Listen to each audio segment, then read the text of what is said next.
Hi there. I have been busy, so you have not seen me, and I am not done being busy. So you may not see me quite as often in the next few weeks. And then I'm rolling into a period where I'm doing all kinds of live speaking engagements, mostly for hypnosis, but some for Mental Health Week in March for the NCRA. So I'm really excited about that.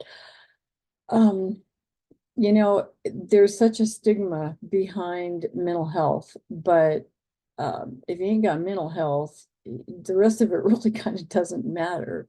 Because for most of us, especially court reporters, we live in that realm of the mentality of our being, which can be phenomenal because we're analytical and we're driven to succeed and be perfect and also having that hypervigilance, which makes us incredible behind the machine, whichever your machine of choice is, because we're on top of looking to see who's going to do what next. It's for some of us, for a lot of us, it's a skill that we developed early in life and it serves us well now.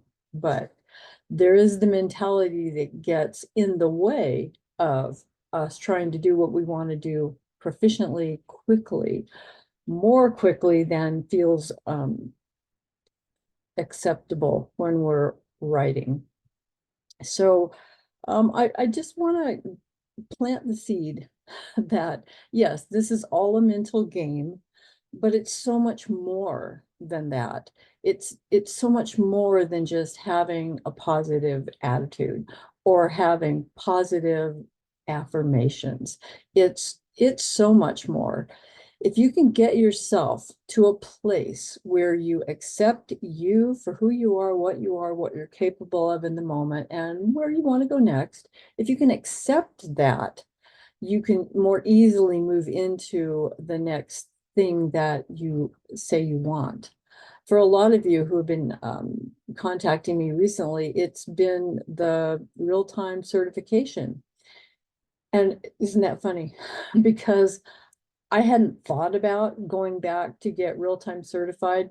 It's never been a question. Nobody's ever asked me, and my translation rate's incredible. My product to real time is really good. Um, and so to think about doing that was not something I ever really thought about. Back when it was early in its certification realm, I did take the test once I think it was in New Orleans back in was it the early 80s? I don't know. Um, and it felt just so far beyond me at that time. And I was still really honing my writing ability, realizing that my job is to get the best record possible all the time. And one of my emails is always realtime@gmail.com because I mean, it's an advertisement to the attorneys too. I am always writing real time, whether it's to you out there, attorneys in the field, or whether it's to me just on my screen, because I want to know what my output is. And I'm constantly on my breaks going back and pulling those global entries in, and sometimes astonished that that's not in my dictionary, or why did that translate that way? And I'll hook it up with some other things that couldn't possibly be anything else, and not being afraid of putting all my slop in my dictionary. Because truly, if I wrote it fast like that once, my neurology says I will write it fast like that again.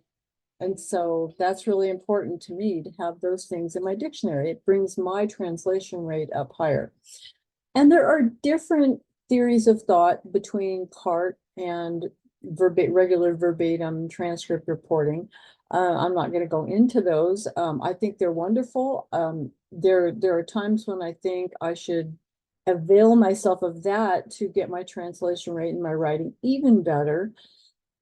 But for today, for this moment, for those of you who actually are looking to be real-time certified, and even for those of you who don't think you're ready, there's a wonderful thing going on right now till the middle of June with, oh gosh, forgive me, but it's real-time prep and practice, and it's every Friday night.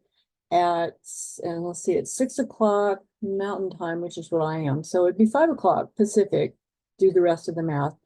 But get in on it. It's phenomenal. It's a lot of breathing, which is meditating.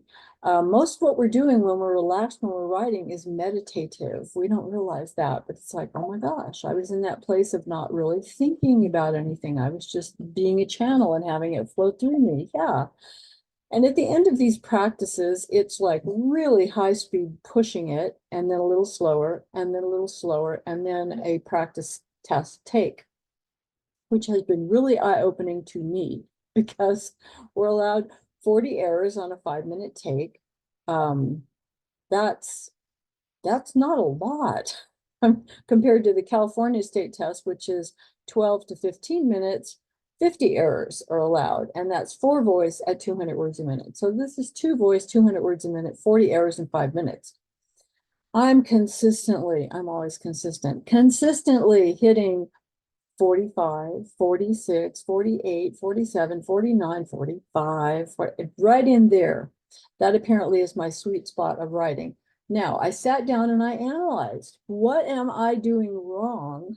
What could I do better to bring those numbers down? And I was shocked when I realized I wrote down, wrong word, inserted word, dropped word, punctuation. What's my nemesis here? It's punctuation. It's the fact that I'm getting all the words, but I'm not getting all the punctuation. I'm getting the stuff at the end of the sentence, but I'm not getting the stuff in the middle. There are times when I'm not, oh, there should be a comma there. So why didn't I write that? Because I was busy getting the next word.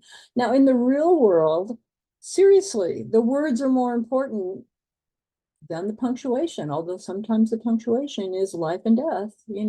Grandma, like, let's eat dinner, grandma, or let's eat, grandma. Is that how the sentence goes? As opposed to let's eat, grandma.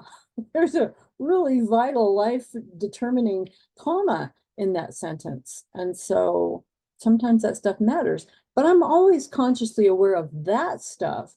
It's just when the words are flying by so fast, the punctuation goes out the window. So I felt really much better about my writing, but realizing that, well, if you're going to go through this whole process, the purpose initially was for me to remind me of what it feels like to be prepping for a test. Because frankly, it's been a long time since I had to do that. I think it was 2014 when I came back into court reporting, and in order to get my RDR back, I had to retest for the merit. And I passed the damn thing, surprisingly. But that was the second time I'd passed it. Ooh, I passed it twice on the same day, on November 1st, like years apart. I can't remember. The first time I took it was in the 80s maybe, and then here I was in 2014 taking it again and passed it. But it's because I'm working every day, and when I do a test, I think of it as, what if this was a job? I've got to get every single word. That's my new goal. My goal in the field is 100%. It's not 95%. It's not 97. It's not 98. It's not 90. It's 100%. I want to get 100% of it, because if I do, it's going to make my transcribing time easier. You guys, a lot of you out there in the field don't understand that some of us old timers came from a period where there was no audio backup. You got it or you died. So then there was an audio backup. And I remember the first time I was taking a doctor, and not the first time, the last and only time I ever sat there and thought, oh my God, this is so fast. This is so hard. I'll catch that on the audio later. One time in one transcript, and the audio was corrupted. And so I learned really fast, don't ever assume that you have a backup, ever. You get every word like your life depends on it right here, right now. And if you need to interrupt them, you need to. Can't do that in a test, but in real life, you've got to.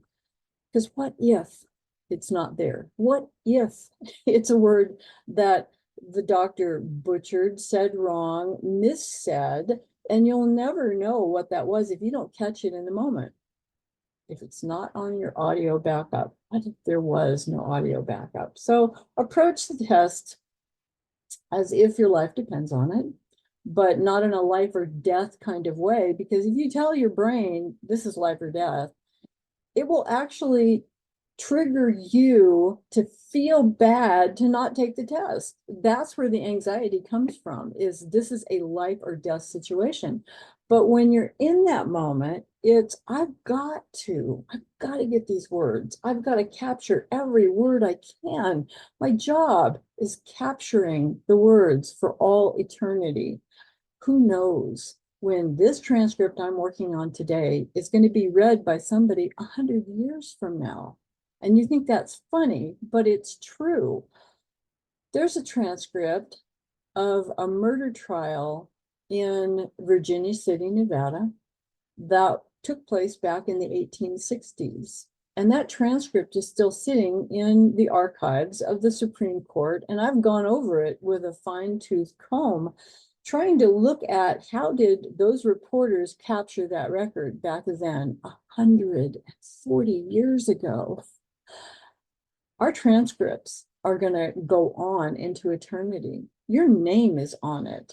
Make it good. Make it the best transcript you can for all times. It's what we do. It's that lineage we come from, of scribes, of the people in society who captured the important concepts, the words for all time. It's St. Peter, not St. Peter, St. Thomas following Jesus and writing down the sayings. I mean, most of the quoted sayings supposedly of Jesus are in the Gospel of Thomas. I didn't know that. Fascinating stuff. And it goes back all the way to cuneiform and writing down so that future generations will know, not make the same mistakes, and build on what we discover in the past. It's an amazing, honorable, long, proud lineage that you are a part of. Love you guys. Have a great week, and I will talk to you sometime soon.